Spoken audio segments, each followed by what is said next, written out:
नमस्कार मित्रांनो, मी आहे दीपक झेंडे. तुम्ही आज चोर भाऊ चॅनलवरती लाडकी बहीण योजनेची पहिली लिस्ट आलेली आहे. नोटिफिकेशनद्वारे पहिली लिस्ट आलेली आहे ॲप्लिकेशनमध्ये. ती लिस्टमध्ये तुम्ही तुमच्या गावाचं नाव ओपन करून तुम्हाला चेक करायचं आहे की तुमच्या आईचं किंवा बहिणीचं नाव त्या लिस्टमध्ये आलंय का नाही.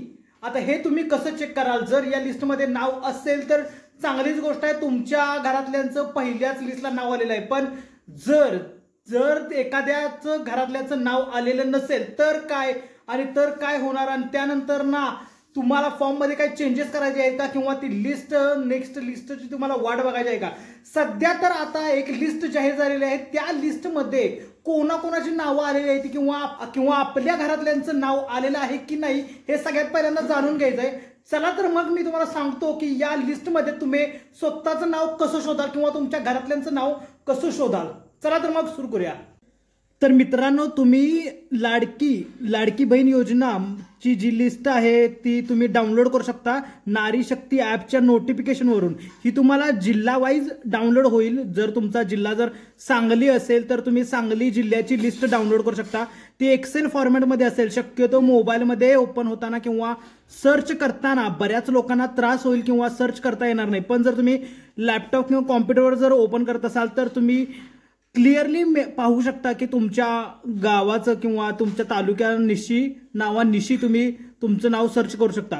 चला तर एक समजून घेऊया की आपण आपलं घरातल्यांचं नाव शोधायचं कसं.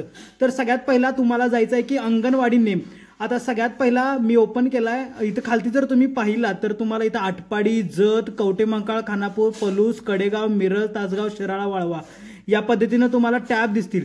हे तालुका निश्चित टॅब आहेत. आता आमचा तालुका आहे पलूस. तर या पलूस तालुक्यामध्ये किती गावं आहेत त्या पद्धतीनंच आपण लिस्ट ओपन करणार आहे. तर जर तुम्ही इथं बघितला तर इथं ओपन होतंय आमनापूर, अंकलकोप, भिलवडी, बुर्ली, दुदंडी, कुंडल, नागठाणे या पद्धतीनं. आता आमच्या गावाचं नाव आहे सांडगेवाडी. तर इथं मला सर्च करायचं, सिलेक्ट करताना फक्त सांडगेवाडी सिलेक्ट करायचं आहे आणि यानुसार मी सॉर्ट करून घेणार आहे. आणि त्यानंतर ना आपल्या गावातील सगळ्या ज्या महिलांची लिस्टमध्ये नावं आहेत त्या सगळ्यांची नावं तुम्हाला इथं दिसणार आहेत. त्या पद्धतीनं तुम्ही एक नाव चेक करू शकता की तुमच्या घरातल्यांचं नाव त्या लिस्टमध्ये आलेलं आहे की नाही.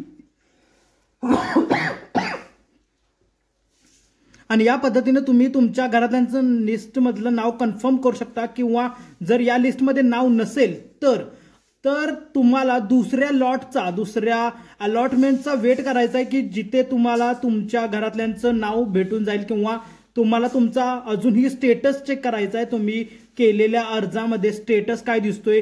जर तो स्टेटस कंप्लीटेड असेल तरच या लिस्टमध्ये नाव असेल. जर इन रिव्ह्यू किंवा रिजेक्टेड असेल तर तुम्हाला तो कदाचित या लिस्टमध्ये नाव भेटणार नाही. त्यासाठी तुम्हाला लक्ष ठेवायचं आहे कंटिन्युअसली की